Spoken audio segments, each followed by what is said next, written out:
맞아, 말씀 읽으시면서 이 끝날 때 이게 아멘을 하는 게 맞나 고민을 많이 하셨을 것입니다. 오늘 말씀의 제목이요, 하나님의 영광이 떠날 때입니다. 이 오늘 본문은 이스라엘 민족이 하나님의 뜻을 떠났을 때 일어난 비극적인 사건을 다루고 있습니다. 그러나 이 말씀뿐이 아니라 이 본문의 앞과 뒤에 일어난 이 말씀, 이 성경의 기록 고백을 볼 때 우리는 하나님께서 살아계시고 역사하시는 분이라는 사실을 깨달을 수 있습니다. 이 본문의 배경이 되는 이스라엘의 역사적 사건을 돌아보면서 바른 신앙, 바른 교회의 모습에 대해 생각해보는 시간을 갖기 원합니다. 자, 이 이스라엘 민족이요, 하나님께서 세우신 지도자 모세 그리고 여호수아의 인도를 따라 가나안 땅에 정착하지 않았습니까? 그런데도 불구하고 이들은 여전히 약속의 땅을 온전히 누리지 못했습니다. 처음에는 하나님의 명령대로 이방 민족을 완전히 몰아내지 않고 그들을 용납하였기 때문에, 그리고 나중에는 오히려 그들의 우상을 섬기며 하나님을 멀리하였기 때문입니다. 하나님께서는 이스라엘이 불순종함에도 불구하고 이 아브라함과의 언약을 기억하사 꾸준히 사사라는 지도자를 보내주셔서 민족을 구원하셨습니다. 이 사사들은요, 하나님께서 부어주시는 성령의 능력을 힘입어 민족을 구원하는 일에 앞장섰습니다. 그러나 민족 이스라엘은 그런 하나님의 은혜 앞에서도 주님 앞에 결단하지 못한 채 계속해서 우상을 숭배했습니다. 그런데 이 이스라엘 민족이요, 하나님을 몰라서 우상을 숭배했던 것이 아닙니다. 사실 그들이 우상을 숭배했던 이유는 자신이 원하는 것을 하나님께서 바로바로 주시지 않았기 때문이었습니다. 그들이 원했던 것은 이 가나안 땅에서 형통한 것이었습니다. 생각하지 않아도, 고민하지 않아도 잘 살 수 있는 복을 원했습니다. 그러나 하나님께서 이스라엘에게 원하시는 건 그것이 아니었죠. 주님의 말씀을 듣고 주님의 말씀에 순종하여 거룩한 백성, 제사장 나라, 하나님의 소유다운 모습을 보이길 원하셨습니다. 민족 이스라엘은 스스로 사실 우리 정도면 충분하다 생각했습니다. 우리는 안식일도 지켜요, 율법도 지켜요, 제사도 지킵니다. 그러나 그들은요, 정작 하나님이 원하시는 것, 하나님이 이끄시는 길은 외면했습니다. 하나님께서는 당신의 크신 목적을 가지고 이스라엘을 택하셨고 또 연단의 과정으로 이끄시는데, 그들은 당장 오늘의 만족, 오늘의 기쁨이 필요했기 때문에 우상을 숭배했던 것입니다. 그렇게 계속 타락해가는 이스라엘에 점차적으로 하나님의 임재가 뜸해졌습니다. 특별히 사무엘이 태어나 제사장 엘리의 집에서 자랄 때는 더욱 심했습니다. 사무엘상 3장 1절 말씀, 사무엘상 3장 1절 말씀 함께 합독하시겠습니다. 아이 사무엘이 엘리 앞에서 여호와를 섬길 때에는 여호와의 말씀이 희귀하여 이상이 흔히 보이지 않았더라. 사무엘의 때에는 아예 하나님의 임재 자체가 이 이스라엘 민족 가운데 있지 않았다라고 오늘 말씀하고 있죠. 그리고 특별히 오늘 본문을 보면 이스라엘과 블레셋 사이에 전쟁이 있었습니다. 근데 이 처음 싸움에서 블레셋이 크게 승리했습니다. 말씀을 보면 무려 4,000명이나 되는 장병들이 블레셋 군사들의 손에 죽임을 당한 것입니다. 그런데 이스라엘 민족의 지금 패배 원인이 무엇입니까? 하나님의 임재가 뜸했던 그들의 불순종 때문이죠. 하지만 이들은 엉뚱한 데에서 그 패배의 원인을 찾았습니다. 자, 오늘 본문 3절 말씀도 함께 합독하시기 원합니다. 본문 3절입니다. 백성이 진영으로 돌아오매 이스라엘 장로들이 이르되 여호와께서 어찌하여 우리에게 오늘 블레셋 사람들 앞에 패하게 하셨는고, 여호와의 언약궤를 실로에서 우리에게로 가져다가 우리 중에 있게 하여 그곳으로 우리를 우리 원수들의 손에서 구원하게 하자 하니. 지금 이스라엘의 장로들, 그 민족의 가장 큰 어른들이 여호와의 언약궤를 전쟁터로 가져오자라고 먼저 건의를 한 것입니다. 이 당시는요, 사사시대의 끝자락이었습니다. 그런데 사사시대의 특징이 무엇인지 아십니까? 저희 담임 목사님도 말씀하시고 많은 목사님도 말씀하시지만 그때의 특징은 각자 자기의 소견에 옳은 대로 행했다는 것입니다. 당시 이스라엘이 그랬습니다. 그들은요, 하나님을 섬기고 싶었던 것이 아니라 그저 하나님께서 주시는 복만을 받길 원했습니다. 그리고 사실은 자기 눈에 옳은 대로, 자기 마음에 맞는 대로 살길 원했습니다. 여러분, 하나님의 궤, 여호와의 궤가 있어야 할 곳이 어디입니까? 성전 성막에서도 가장 소중한 지성소 아닙니까? 이 지성소는요, 1년에 한 번 대제사장만이 주님 앞에 나아갈 수 있는 거룩함의 상징이었습니다. 그런데 이들이요, 주님을 섬김의 대상으로 보지 않는 것입니다. 그 하나님마저도 자신의 영광과 승리의 도구로, 복을 주는 도구로 생각했기에 이런 악한 일을 행하고 있는 것입니다. 그런데 이러한 비극에 더 안타까운 사실이 있습니다. 이걸 누가 내어준지 아십니까?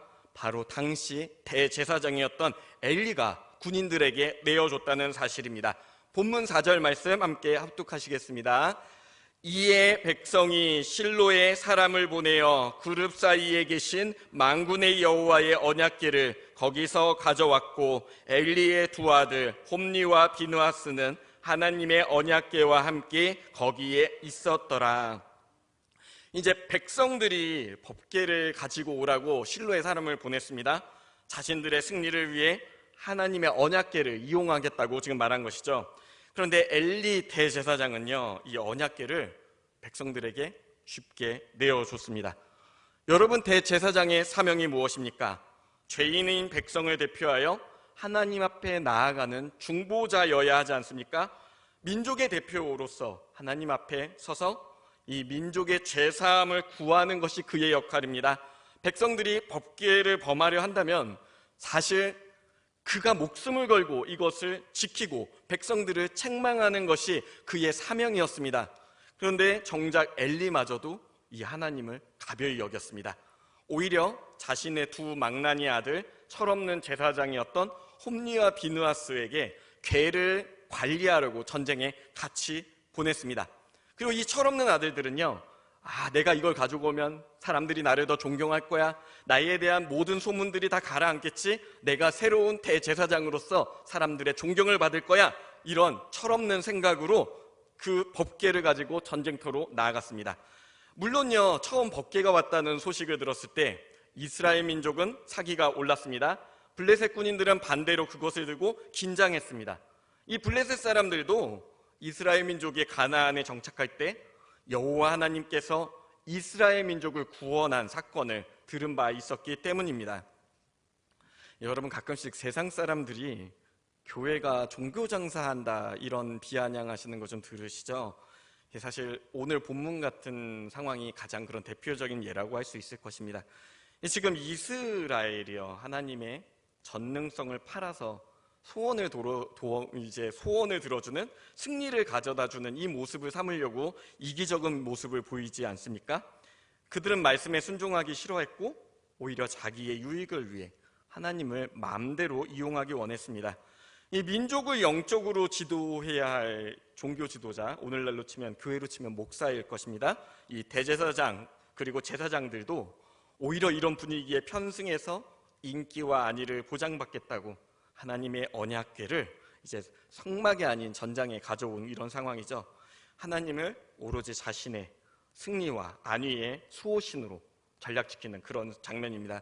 근데 여러분, 교회도 마찬가지입니다. 이 교회 안에서 하나님의 말씀은 온데간데 없고 저마다 자기 생각에 좋은 대로 행할 때, 그리고 사람들의 유익과 기쁨만 추구할 때 교회는 타락합니다.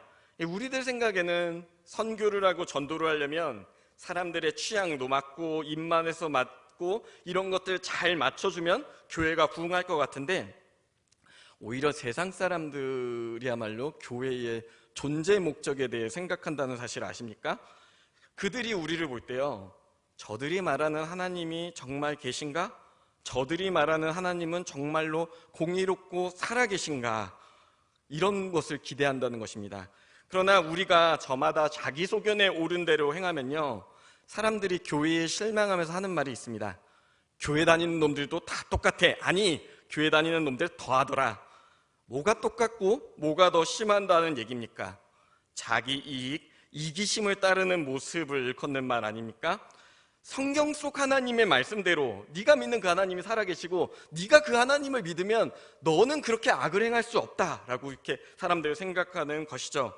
그런데 우리가 말로는 하나님이 살아계시다, 하나님을 믿으라 얘기하지만 사실은 나의 유익, 나의 이익만을 찾는 이기적인 모습을 바라볼 때 그들은 우리의 모습에 실망하며 하나님의 살아계심마저 부정하게 된다는 것입니다.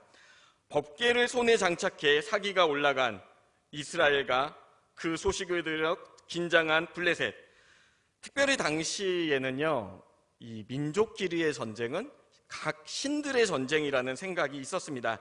특별히 이스라엘의 여호와는 세계 최강으로 불리던 애굽, 그 애굽에 큰 징계를 내렸고 정예병들을 모두 홍해에 수장시키고 왔다는데 과연 블레셋이 이스라엘의 하나님을 이길 수 있겠는가? 근데 어떻습니까? 막상 뚜껑을 열어보니까요, 이스라엘 군인들은 오합지졸과 같았습니다.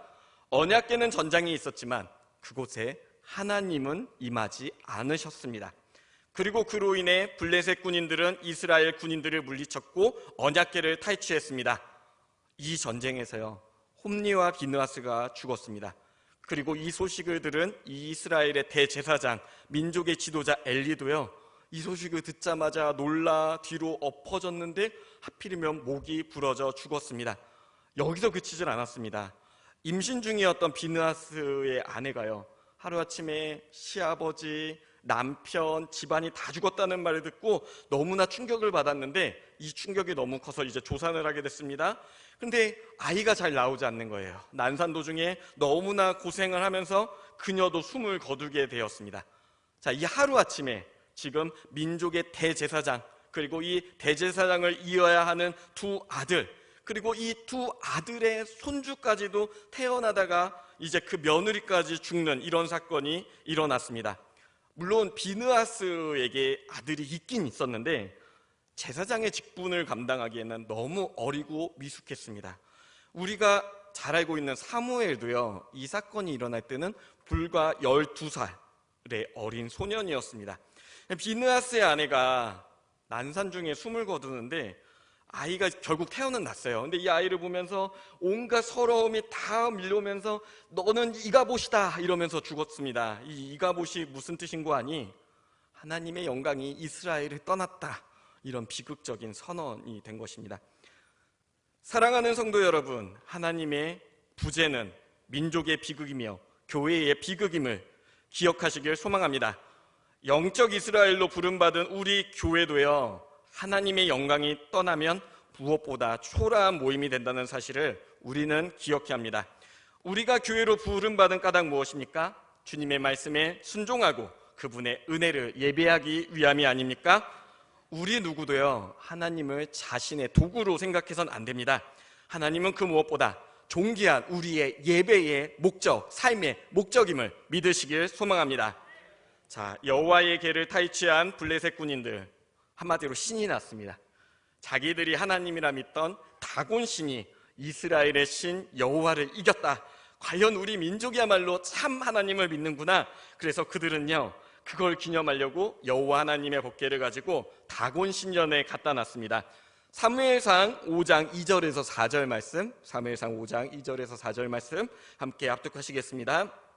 블레셋 사람들이 하나님의 궤를 가지고 다곤의 신전에 들어가서 다곤 곁에 두었더니 아스돗 사람들이 이튿날 일찍이 일어나 본즉 다곤이 여호와의 궤 앞에서 엎드려져 그 얼굴이 땅에 닿았는지라. 그들이 다곤을 일으켜 다시 그 자리에 세웠더니 그 이튿날 아침에 그들이 일찍이 일어나 본즉 다곤이 여호와의 궤 앞에서 또다시 엎드려서 얼굴이 땅에 닿았고 그 머리와 두 손목은 끊어져 문지방에 있고 다곤의 몸뚱이만 남았더라.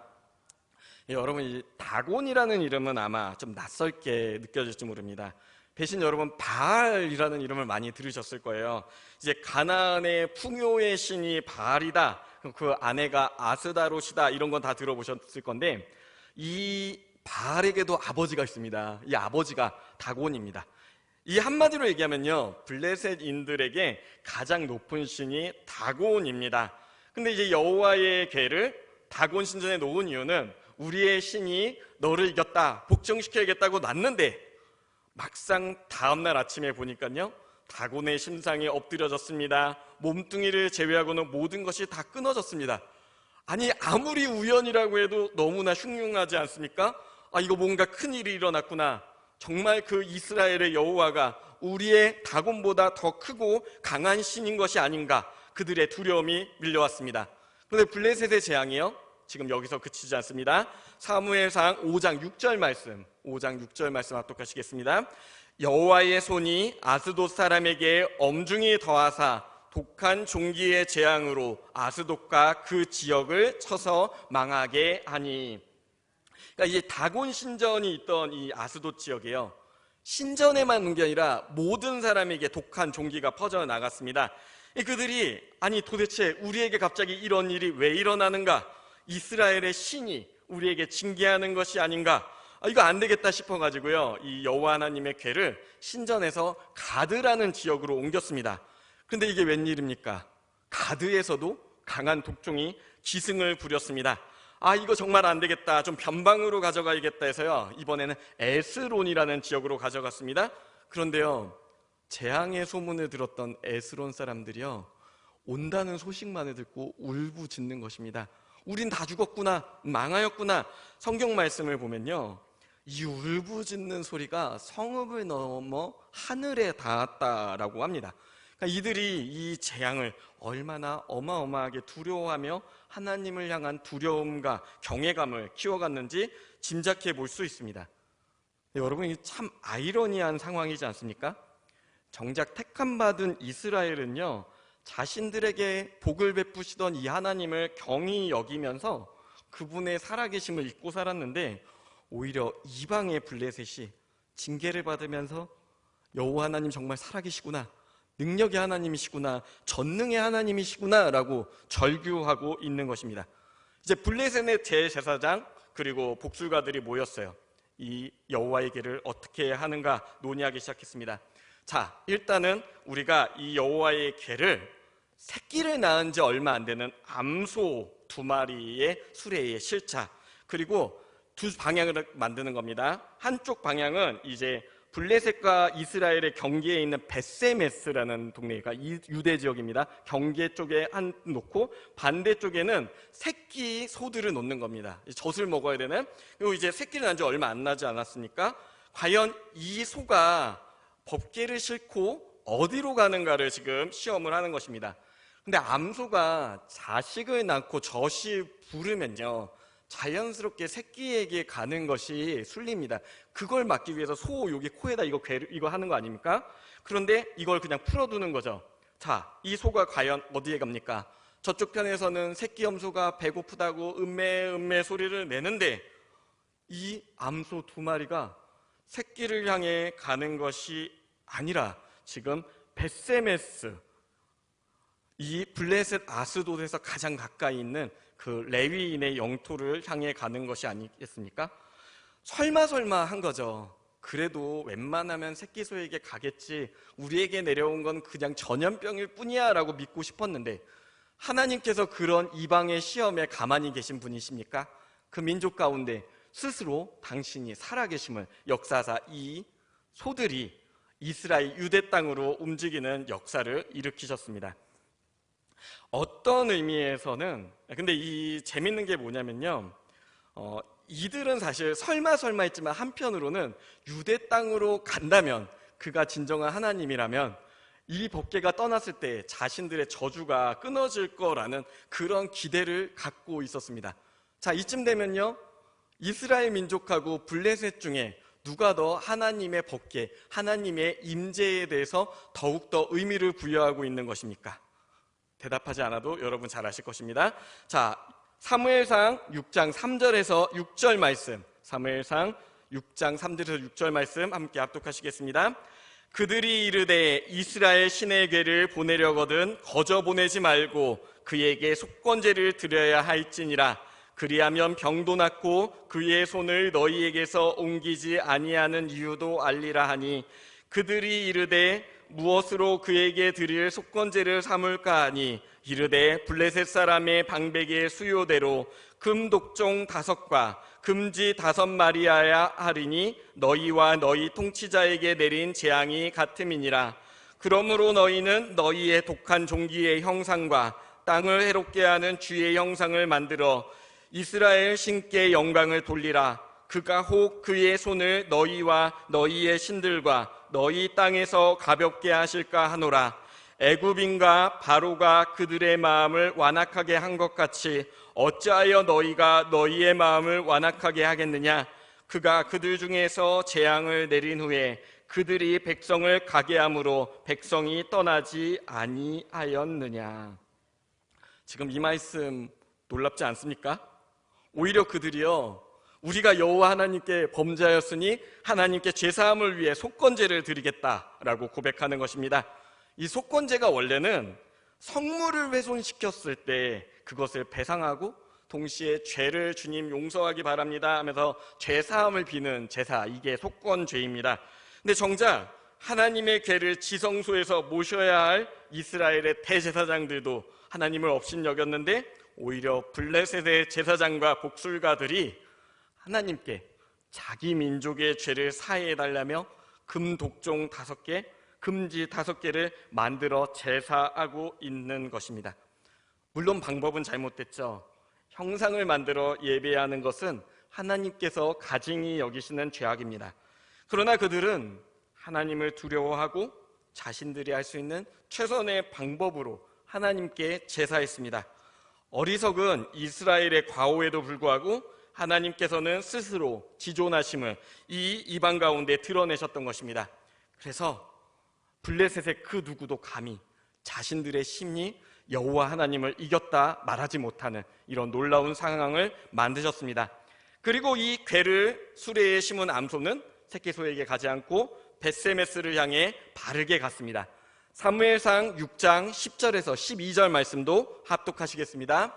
그 사람들이 그같이 하여 젖나는 소 2를 끌어다가 수레를 메우고 송아지들은 집에 가두고 여호와의 궤와 및 금지와 그들의 독종 형상을 담은 상자를 수레 위에 실으니 암소가 벳세메스 길로 바로 행하여 대로로 가며 갈 때에 울고 좌우로 치우치지 아니하였고 블레셋 방백들은 벳세메스 경계선까지 따라가니라. 아멘.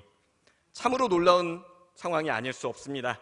하나님께 영광을 돌리기 위해 부름받은 이 민족 이스라엘이 하나님을 경외하지 않았지만, 민족 가운데 하나님의 영광이 떠났지만 정작 이 이스라엘 블레셋 가운데서는 하나님의 영광이 계속해서 나타났던 것입니다.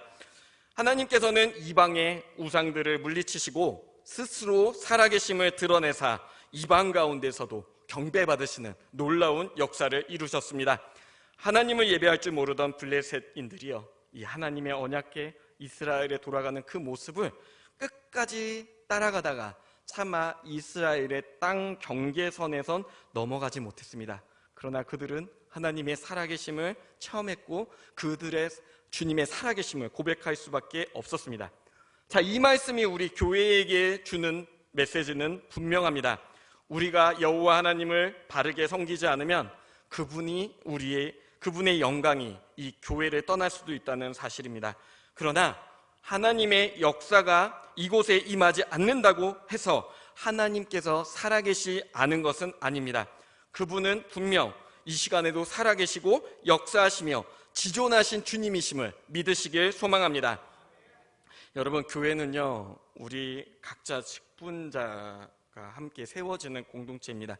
특별히 목회자의 역할은 이 하나님의 말씀을 대언하는 게 최우선이어야 합니다. 그리고 평신도는요, 하나님의 영광을 드러내는 데 최선을 다하는 것이 마땅합니다.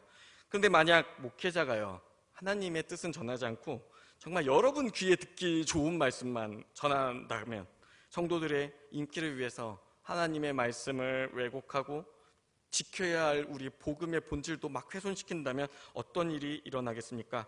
그리고 성도들이 하나님의 말씀에 순종하기보다 자기 마음에 맞는 자기 소원에 이루어지는 그런 하나님을 원한다며 저마다 자기 소견에 옳은 대로 행한다면 교회가 어떻게 되겠습니까? 하나님은 살아계시며 우리 가운데 역사하시는 분이십니다. 그러나 그분은요, 스스로 지존하시며 오로지 우리만이 그분의 은혜로 살아가는 존재라는 사실, 곧 우리는 그분의 은혜를 받아야만 살아갈 수 있는 존재라는 사실을 기억하시길 소망합니다.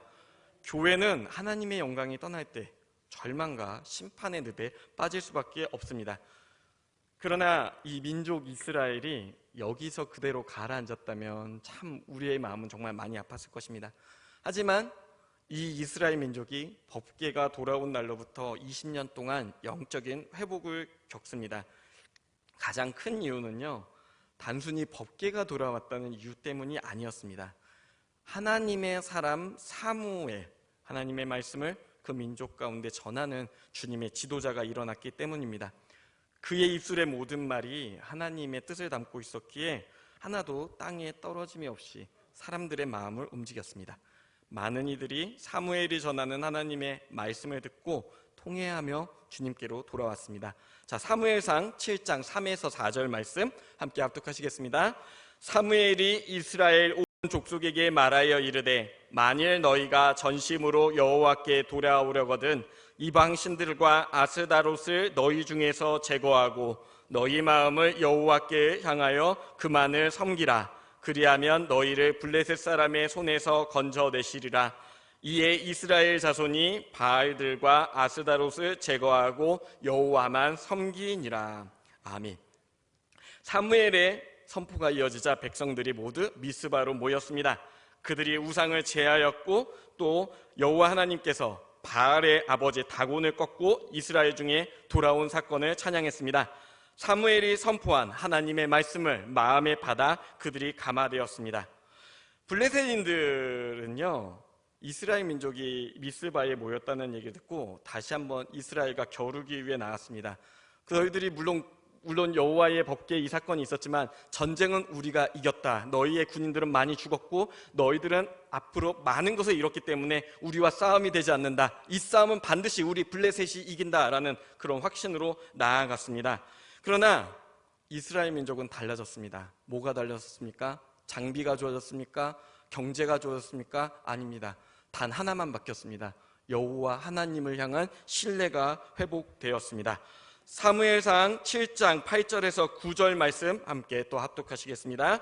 이스라엘 자손이 사무엘에게 이르되 당신은 우리를 위하여 우리 하나님 여호와께 쉬지 말고 부르짖어 우리를 블레셋 사람들의 손에서 구원하시게 하소서 하니 사무엘이 젖 먹는 어린 양 하나를 가져다가 온전한 번제를 여호와께 드리고 이스라엘을 위하여 여호와께 부르짖음에 여호와께서 응답하셨더라. 아멘. 너무나 큰 패배와 절망을 맛본 이스라엘 세대였지만 그들에게 새로운 소망이 시작됐습니다. 하나님이 말씀이 귀하던 시대에 하나님의 음성을 듣고 그분의 뜻을 향해 움직이는 지도자가 일어났기 때문입니다. 그는 하나님께 번제를 드린 후 이 전쟁에 대해 하나님께 여쭈었습니다. 그러자 하나님께서 사무엘에게 응답하여 주셨습니다. 근데 이 뒤를 보면요, 이 예배의 자리를 블레셋들이 덮칩니다. 그러니까 이들 생각에 하나님의 그 능력은 부담스럽지만 제사를 지내는데 그들이 멈춰있을 때 덮친다면 승리할 것이다, 이런 생각을 했던 것이죠. 그런데 그때 어떤 일이 일어납니까? 갑자기 큰 우레가 내리며 블레셋 군인들이 혼란하게 됩니다. 그리고 이스라엘 사람들이 급하게 정비해서 이 블레셋 군인들을 물리칩니다. 뿐만 아니라 이후의 모든 전쟁에서요, 이스라엘은 블레셋 군인들을 물리침으로 빼앗겼던 모든 이스라엘 영토를 회복하기에 이릅니다. 곧 하나님의 뜻을 묻고 전쟁을 행한 사무엘로 말미암아 이스라엘 민족이 20년 전에 당했던 그 치욕적인 패배를 깨끗이 씻어낼 수 있었던 것입니다. 그때 이 사무엘이 미스바와 센 사이에 돌을 세우면서 이곳에 지명을 짓습니다. 이곳의 지명이 무엇인가 하니 여러분 아마 많이 들어보셨을 것입니다. 에베네셀입니다. 에베네셀, 하나님께서 우리와 여기까지 함께 계셨다. 사랑하는 성도 여러분, 승리는 곧 하나님께 달려있음을 믿으시길 소망합니다. 하나님의 말씀을 듣고 순종할 때 그 전쟁은 반드시 순종합니다. 그러나 하나님의 뜻에 순종하지 않고 각자 자기 소견에 옳은 대로 행할 때 언약궤, 아니 그보다 더한 것을 가지고 나가더라도 교회는 승리할 수 없습니다. 사랑하는 성도 여러분, 우리 인생에서 가장 중요한 것은 어떤 객관적인 증거가 아니라 하나님의 말씀에 순종하는 것임을 믿으시길 소망합니다. 하나님의 사람 사무엘이 곳곳에서 하나님의 말씀을 선포하고 그 뜻을 전하였을 때 그 뜻을 순종함으로 이 민족이 다스려졌습니다. 그러니까 지금 제가 강조하는 건 사무엘이 중요한 게 아니라 그가 전한 하나님의 말씀입니다. 하나님의 뜻에 순종하는 것이야말로 그 민족의 정체성 그리고 교회의 정체성입니다. 사무엘은 하나님의 뜻을 위해서 이스라엘을 위해 늘 기도하기 힘썼고 마음과 정성을 다해 하나님의 뜻을 전했습니다. 자, 교회도 마찬가지겠죠. 목회자인 저희들이 주님의 말씀을 바르게 전하는 것, 그리고 그 말씀을 들었을 때 그 안에 살아계신 주님의 뜻을 깨달았다면 그 뜻에 순종하는 것, 그것이 바로 우리 교회에 나아갈 길일 것입니다. 나의 권세, 소견, 경험보다 중요한 것은 하나님의 말씀임을 믿으시길 소망합니다.